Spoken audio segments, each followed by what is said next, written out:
سلاوتان لەبێت چاوەڕوان محمودم لە شار پرێسەوە پوختەی هەواڵتان پێشکەش دەکەم. بە فەرمانی مەسعود بارزانی وەرگرتنەوەی قەرزەکانی هاوسەرگیری و خانوبەرە لە هاوڵاتیان ڕاگیراوە و وەزیری داراییش ئاگای لە بڕیارەکە نییە.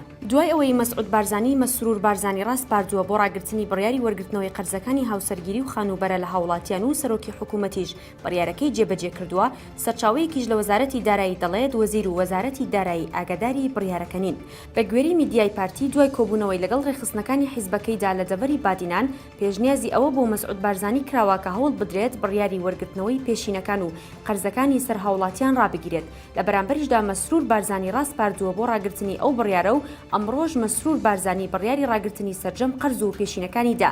وەرگررتنی قەرز و پێشینەکان پێشتر لەسەر بڕیاری ئاوات شێخ جەناب وەزیری دارایی بووە، بەڵام سەرچاوەیەکی وەزارەتی دارایی حکوومەتی هەرێم بۆ شارپرێس ئاشکرای کرد تا ئێستا هیچ نووسراوێکی فەرمی نەگەیشتۆتە وەزارەتی دارایی بۆ ڕاگررتنی بڕیاری وەرگرتنەوەی قەرزەکان لە هاوڵاتیان و ئاگاداری هیچ نین. هاوکات و تەبێژی حکوومەتی هەرێمیش ڕایگەیاند بۆ وەرگرتنەوەی پێشینەکان میکانیزمێکی نوێ پەیڕەو دەکرێت. کۆنسوڵی ئەڵمانیا لە هەرێمی کوردستان ڕایگەیاند ئەگەر لە زووترین کاتدا هێزەکانی پێشمەرگای یەک نەگرنەوە هاوکاریەکانیان ڕادەگرن. کلاوس ستریچەر کۆنسوڵی گشتی ئەڵمانیا لە هەرێمی کوردستان ڕایگەیاند بۆ ئەوەی پشتیوانیەکانی ئەڵمانیا وڵاتانی دیکەی هاوپەیمانی نێودەوڵەتی بۆ هەرێم بەردەوام بێت پێویستە لە زووترین کاتدا پرۆسەیەک خستنەوەی هێزەکانی پێشمەرگا جێبەجێ بکرێت. کۆنسوڵی ئەڵمانیاش دەڵێت چالاکیەکانی چەکدارانی داعش بەردەوامیان هەیە و هەرێمیش پێویستی بە هێزێکی یەکگرتوو دەبێت، پێویستە هێزەکانی پێشمەرگەش لەسەر ئاستی هەرێم یەک بخرێنەوە.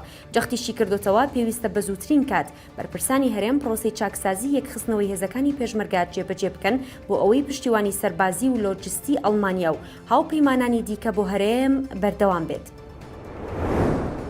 باڵوزی ئێران لە عێراق ڕایگەیاند ئەنجامدانی گەشتی ئاینی بە مەبەستی بەشداریکردن لە چلەی ئیمام حوسێن بە خۆڕایی نییە و پێویستە ئەو زیارەتکارانی لە ئێرانەوە دێن پارەیان پێبێت. محەممەد کازم سادق باڵوزی ئێران لە عێراق ڕایگەیاند زیارەتکارانی شیعە کە دێنە عێراق پێویستە ئاگادار بن کە ئەنجامدانی گەشتی ئاینی بە خۆڕایی نییە و پارەی تێدەچێت. ناوبراو ئەوەشی خستۆتە ڕوو پێویستە زیارەتکاران بە پاسپۆرتی ئێرانی و بە فەرمی لە دەواازە فەرمیەکانی عێراقەوە داخڵ ببن و تووشێتی ئەگەرچی حکوومەت و گەلی عێراق ئاسانکاری زۆریان بەڵام زیارەتکارانی وڵاتەکەی کە دێنە عێراق پێویستە تێچووی گەشتەکانیان پێبێت. بەهۆی بوونی مەزاری کۆمەڵێک هێمای دیاری موسڵمانانی شیعە مەزهەب ساڵانە ملیۆنان زیارەتکاری شیعی ئێرانی و ئەفغانی و پاکستانی و وڵاتانی تر ڕوو لە عێراق دەکەن. هەواڵ و زانیاریەکانم پێشکەشکردن هەر شاد بن.